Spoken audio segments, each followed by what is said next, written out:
জাতীয় পর্যায়ে বিভিন্ন ক্ষেত্রে গুরুত্বপূর্ণ অবদানের স্বীকৃতি দিয়ে দেশের ১৪ নাগরিক এবং বাংলাদেশ জাতীয় নারী ফুটবল দলকে ২১শে পদক ২০২৫ দেওয়ার সিদ্ধান্ত নিয়েছে সরকার।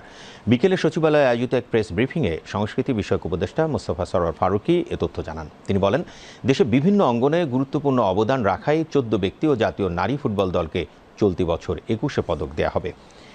এবার ২১শে পদকের জন্য মনোনীত ১৪ বিশিষ্ট ব্যক্তি হলেন গবেষণায় মইদুল হাসান, বিজ্ঞান ও প্রযুক্তিতে মেহেদী হাসান খান, শিক্ষায় ডক্টর নিয়াজ জামান, সংস্কৃতি ও শিক্ষায় ডক্টর শহীদুল আলম, সাংবাদিকতা ও মানবাধিকারে মাহমুদুর রহমান এবং চিত্রকলায় রোকেয়া সুলতানা, আলোকচিত্রে নাসির আলী মামুন, সঙ্গীতে ফেরদৌস আরা।